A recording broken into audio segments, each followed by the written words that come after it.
for Ringo, or if George took a guitar solo, it was pandemonium. So all of a sudden, everybody was paying attention to the fact that Paul was playing bass. You know what I mean? Yes. And so that brought it into so that was just in time for my generation. And we thought, wait a minute, we can go out into the garage and we can try this ourselves, So that was that impetus, like maybe we can do this, Oh, awesome.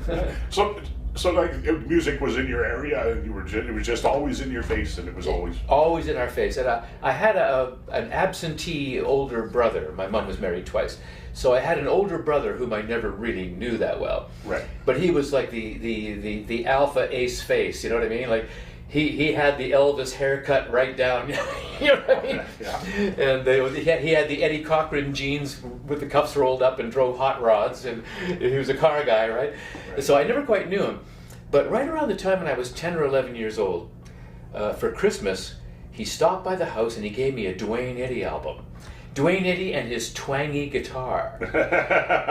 Okay, thank you, And then my birthday was 2 months later. He stopped by again with another Duane Eddy album, right? Yeah. And it wasn't until years later that we got close and we became good friends. So, what were you doing back then? You caused all this damage, you know what I mean? Like you planted a seed. He goes, yeah, I know. So that was it. So I would sit, like a little 12-year-old. Okay, Daddy, can I get a guitar now And so I had my first little Sears Silvertone 1 pickup guitar and my little 1-watt amp. Well, of course, now I'm sitting in my bedroom dropping the needle, trying to get the licks right. So that was, for me, that was the beginning. Yeah, that's excellent. It's the one thing is, like I'm not sure in that era was Canadian music doing well at that time, or? Well, again, I'm sorry to date myself like this, but it was really before Canadian rock bands exploded, Okay. So, I mean, I can vaguely remember. I was just a little guy here. I was just a kid,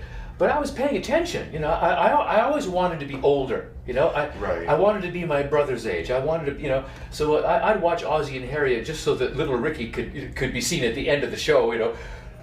Playing his Gibson Jumbo, with James Burton on his Telecaster. So I'm like 10 years old watching for this stuff, American Bandstand, So I knew who Chuck Berry was. I was just too young to be Chuck Berry. Yeah, so for our generation, it was a Beatles and Stones thing. But I do remember that the first rock star, there were 2 rock stars that came out of Vancouver. One was named Les Volt, and he's still around. I got to know him. He was an agent later.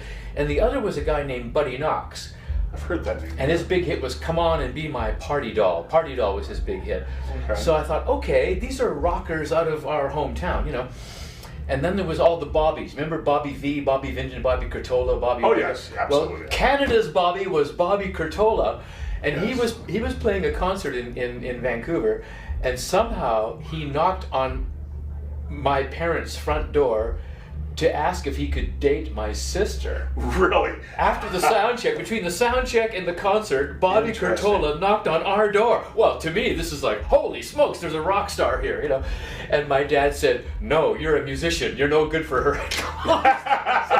I was, Daddy, wait a minute. This would be really good if you would let Bobby Curtola date my sister. There could be spin-offs to this. Yes.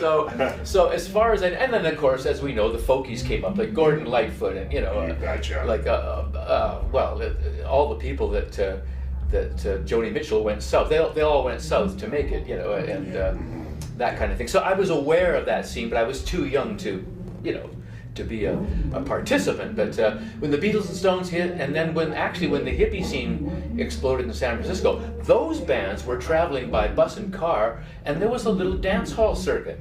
So I saw the Jefferson Airplane and Country Joe and the Fish and all these bands, and even the Doors from LA, they played a dance hall before Light My Fire exploded. So by this time, I've got my little band, Okay. And we're thinking, okay, I hung out with the Velvet Underground when they played Vancouver, So to me, this is real. Now these are real people, Now I'm shaking hands with guys that are really doing it, So now we're talking mid '60s, late '60s, So by that time we're trying to get into studios and make records, and then the rest is history. Now we're talking about the era that we're. Yes, exactly, and that's where I was going to go next. Is so Prism come together. When did Prism form? Well, Prism came out of a band of ours called the Seeds of Time. So we were I guess we were making noise in the psychedelic era, and then it kind of went sideways, and there was a bit of a drug problem there, and it kind of hindered things. But then from the other side of town, there was a university grad named Bruce Fairburn, who had a jazz band, a kind of a crossover. They'd be a marching band on it. They do Easter parades and stuff, but they were kind of a cool cafe jazz band called Sunshine. And so the Seeds of Time guitar player, our guitar player Lindsay, crossed the street and joined their band. And then Bruce Fairburn said, "Well, I got some studio time here. Let's see if we can do something." You know, now I was already in the studio across town myself. I was busy trying to make a record too. But that conglomeration, and then they needed a singer. And they found a guy named Ron Tabak in a band that was playing a local dance out at UBC. So, you know what I mean? And Jim Valance was on board. He was the drummer, and he wrote songs. So you can see it was like sort of stirring the pot here. So it wasn't a band when they went into the studio. Oh, okay. And then, and as I say, I had quit the Seeds of Time or been kicked out for not using enough heroin, whatever it was. But so I was on the other side of town trying to make a record with my own, and I still have those tapes. I've remastered them, so that'll be my archival album coming out next year. Very cool. The historical album. Anyway, long story longer. Thanks for asking. We were called the Seeds of Time, and then the studio project was beginning to brew, and lo and behold, the studio project got a record contract. And of course, the record contract in those days was the holy grail. You know, yes. You had to have a record contract. And then they said, "Okay, we really have to solidify this thing now." And so they blew the whistle, and basically the Seeds of Time just rallied around this record contract with Ron Tabak as singer. So that's really the short version of how Prism was formed. I would say we came out of the Seeds of Time and Sunshine, and then we brought in this delightful talent, kind of a slightly younger than us, but Ron Tabak was this amazing voice. He wasn't part of our gang, but of course he was just the secret sauce. I mean, there'll never be a singer like Ron. 100% I agree. Yeah. You know, another question, and that being said, I didn't bring most of my notes with me today, but over those years with Ron Tabak, how many labels did you go through at that time? Well, at that time, the big label coming out of Canada was called GRT, and Dan Hill was on that label, so they were successful. And they were doing deals around the world with other labels, European distribution and all that. And so Prism was initially signed to GRT, and we were being courted by the majors still in those days, RCA, Warner's, Right. We went with GRT, but worldwide, with Bruce Allen and Bruce Fairburn now managing, we were with a strong German company, but it was Areola, and it was Areola Germany, Areola America. And that was kind of our package. And then a couple of years later, of course, we moved over to Capital EMI. Okay, and that's when you got more international success there. And is that what you found, and what really took you to that next step? Was that international representation? Did it really help that much? Well, yeah, we were doing well in Japan and around the globe. But sadly, I wish I could say that the band just didn't last long enough to capitalize on that. You know what I mean? Yeah. Like, we were planning European tours. I remember we did all the promo and all the interviews and stuff for a tour of Japan. But sadly, as the classic line says, internal disruptions. Disruptions, yes. The band itself just didn't last long enough to. Yeah, because I think Spaceship Superstar was 2 times platinum, I believe. Yeah, so was Armageddon, 4 times platinum. 4 times platinum? Yeah, I've got one of those awards where there's 2 albums on. Okay. I got 2 of those. Yeah. So that's 4, Yeah, so I think that one, Armageddon sold over 1 million, but they lost count because of the record labels, buying each other's inventory and all that kind of stuff. We never did get an accounting on that, but it was in the millions. Okay. Yeah, so they still, to this day, have your publishing and stuff like that. That's right. Yeah, and of course, for those of you who pay attention to these things, Universal had bought everything. They own all those old labels that we remember, and so now I think Sony ATV became the publishing arm of Universal. So all of our song ownership has gone over to Sony ATV, and Universal owns all the masters. So. Now, the next question I was going to ask is, sadly, Ron had passed, and there was a hiatus after Ron. Yeah. And I have a partner with this film, and he has a question he wants me to ask. And you've all that success and everything was going, the wheels were going, and the carpet was pulled from under your guys' feet, and you lost your brother. Yeah. What was it from inside you guys that just said, we need to do this? What was that drive? What and it still does it to you today?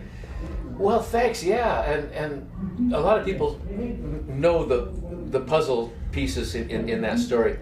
In '84, and it hadn't been that long. I mean, we were still in the charts in '82. Yes. So there was a year in there, and we just decided, hey, wait a minute.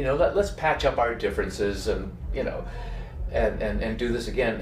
And so all of us, including Ron, John Hall on keyboards, Lindsay Mitchell, Rocket Norton, myself, we said, okay, guys, we can still do this. And then, of course, we took Christmas break, '84, and Ron was on his way over to my house to stay with me while he was renovating a condo, actually. So we were going to, just enjoy Christmas and sing a few carols and hymns and things. And, of course, I was the last one to see him alive because of the cycling accident. So then we took a long break. It was we were so devastated by losing Ron. And then my recollection was that right around 1987, 88, well, 87, it just seemed as though there was a lot of Prism activity. We were still on the radio, and from my own recollection, I would hear like a Camaro go by with the windows down on passing by on a summer's day by the beach, right? And I'd hear Young and the Restless blasting out of the car stereo, I thought, well, people are they're still digging it, And so there was a few phone calls. Now, if Rocket was sitting in this chair or somebody else, well, my recollection, but a very similar vibe. We all started feeling it. But Ron was gone. And so we thought, wow, it's been 4 years now, 3.5 years. Well, what should we do, guys? I don't know. And this was before the era now where people get old and die or whatever happens. Most of the classic rock bands now have changed members. Absolutely. I'm sorry, and folks. Some people just can't seem to accept it. It's a tribute band. Well, no, look, so the Who right now is Pete and Roger. Well, they deserve to play their songs. The Rolling Stones don't have Charlie. Yeah. They don't have Brian Jones. They don't have Bill Wyman. But they deserve to be the Rolling Stones. The Headpins. It's a tribute act. Yeah. Darby Mills wasn't the original singer. No, it was Chrissy Steele was. Right. Very few know that. So it's they say, well, the bands are now brands. Well, there's always been some truth to that. But I've talked about this with Rocket and John Hall before. We said, well, that's our music. We wrote it. We produced it. What can we do? And I was. It wasn't, let me run with it, but I was sort of handed the torch, because I'm the only one who never left, and so it fell to me to do this. But we really feel as though, that's our music. It's still our music. So anyhow, we're happy to say that it's alive and well. And that's when you got Darcy, I believe, wasn't it? Thank you. Yes, you're putting me back on track here. So we thought, well, Darcy was a real fan. And he had just a wonderful, punchy rock and roll voice, and he loved Ron. Fantastic vocalist. And we thought, okay, let's go forward here. So so we did, and that lasted 15 years. And then Darcy moved on. He had other directions to go in, and so I'd always been the high harmony singer, And Ron and I, there's lots of photos of Ron and I sharing a mic, at the front of the stage.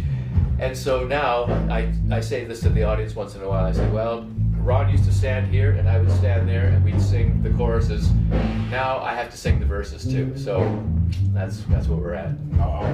So in that 80s era, that 87, 88, what were the bands that were out at that time that were catching your attention? The newer stuff. What were you noticing about music at that time? Oh yeah, well, right in that particular